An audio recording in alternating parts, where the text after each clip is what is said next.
ഇന്നിപ്പം ഞാൻ ഈ രാവിലെ വെളുപ്പിന് എന്തിനാ എണ്ണീറ്റെന്ന് വെച്ചാൽ എൻ്റെ ലൈഫിലൊരു മടിയാണ് എനിക്ക് രാവിലെ നേരത്തെ എണ്ണീക്കാൻ പറ്റാത്തത്. ഞാൻ അതിന് വേണ്ടിയിട്ട് ഞാൻ തന്നെ ഒരു ഡെസിഷൻ മേക്ക് ചെയ്തു. ഇന്ന് തൊട്ട് ഞാൻ രാവിലെ എണ്ണീറ്റ് നടക്കാൻ പോകുന്നു. രാവിലെ ഞാൻ ഒരു 5:30 എണ്ണീറ്റു. എന്നിട്ട് ഞാൻ ബ്രഷൊക്കെ ചെയ്ത് രാവിലെ എണ്ണീറ്റുകൊണ്ട് നിസ്കരിക്കാൻ പറ്റി. ഇനി ഡ്രസ്സൊക്കെ ചേഞ്ച് ചെയ്തിട്ട് നടക്കാം. ഞാൻ എണ്ണീറ്റ് ഇത്തിരി ലേറ്റ് ആയിപ്പോയി. ഞാൻ എല്ലാം കഴിഞ്ഞപ്പോഴത്തേക്ക് നല്ല വെളുത്തു നേരം. പിന്നെ ഞാൻ 6 മണി 6:15 ഇറങ്ങിയപ്പോഴത്തേക്ക് പിന്നെ അങ്ങോട്ട് നേരെ നടക്കാൻ തുടങ്ങി.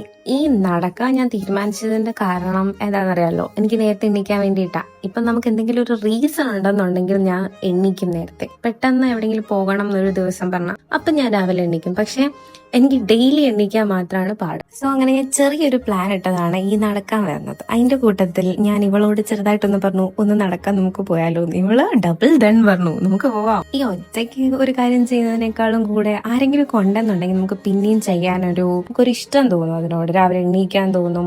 കാര്യം പറഞ്ഞോണ്ട് നടന്നോണ്ട് പോകുമ്പോൾ സമയം അറിയില്ല, നടക്കുന്ന ദൂരം അറിയില്ല. നല്ല ഹാപ്പി ആയിട്ട് രാവിലെ തന്നെ ഇരിക്കും നമ്മൾ. ഒറ്റയ്ക്ക് പോകുന്നതിലും കുഴപ്പമില്ല, പക്ഷെ ഒരാൾ കൂടെ ഉള്ളത് നമുക്ക് എപ്പോഴും നല്ലൊരു മൊമെന്റ് ക്രിയേറ്റ് ചെയ്ത് തരുന്ന പോലെ. നമ്മൾ അവിടെ നിന്ന് സംസാരിച്ചിട്ട് പോകുന്ന വഴിക്ക് കാണിക്കുന്ന ഓരോ കോപ്രായങ്ങൾ, ഇതൊക്കെ നമുക്ക് ലൈഫിൽ എന്തെങ്കിലും ഓർത്ത് വെക്കാൻ ഒരു മൊമെന്റ് ആണ്. അത് നമ്മുടെ ബെസ്റ്റ് ഫ്രണ്ടിന്റെ കൂടെ നല്ല നല്ല ക്യൂട്ട് ആയിട്ടുള്ള ഫണ്ണി മൊമെന്റ് ക്രിയേറ്റ് ചെയ്ത് നമുക്ക് എപ്പോഴെങ്കിലും ഓർത്തിരിക്കാം. ഇങ്ങനെ പോകുമ്പോൾ ഉള്ളൊരു ഗുണം എന്ന് വെച്ച് കഴിഞ്ഞാൽ നാളെ ദിവസം നടക്കാൻ പോകുമ്പോഴും നമുക്കൊരു നടക്കുന്ന കാര്യം ഓർക്കുമ്പം നമുക്കൊരു ബോറിംഗ് ആയിട്ട് ഫീൽ ചെയ്യില്ല. നമ്മള് ഒരു ഹാപ്പി ആയിട്ടുള്ള നല്ലൊരു ഡേയ്സ് ആയിരുന്നു, അല്ലെങ്കിൽ നല്ലൊരു കാര്യമായിരുന്നു നമ്മൾ ചെയ്യുന്നത് എന്ന് നമുക്ക് എപ്പോഴും ഫീൽ ചെയ്തോണ്ടിരിക്കും. ഈ പൊട്ടത്തരങ്ങളാണെങ്കിലും ഇതിന്റെ ഇടയിൽ ഒരു സന്തോഷമുണ്ട്. ഇപ്പൊ ഈ ഊഞ്ഞാലടാ വന്നത് എന്തിനാന്ന് വെച്ചാൽ, ഇതാണ് ഞങ്ങളുടെ സ്റ്റോപ്പ്. ഇവിടം വരെ വന്ന് ഞങ്ങള് നിന്ന് ഇവിടെ ഊഞ്ഞാലാടിട്ടാണ് ഇനി തിരിച്ചു നടക്കാൻ പോകുന്നത്. സത്യത്തിൽ ഇന്നത്തെ ദിവസം ഞാൻ 1.5 മണിക്കൂർ ഞങ്ങൾ നടന്നു. പക്ഷെ ആ 1.5 മണിക്കൂർ ഞങ്ങൾക്ക് ഒരു 10 മിനിറ്റ് പോലെ തോന്നിയത്. ഇത്ര ദൂരം നടന്നെന്ന് പോലും ഓർമ്മയില്ല. സംസാരിച്ചുകൊണ്ട് ഞങ്ങള്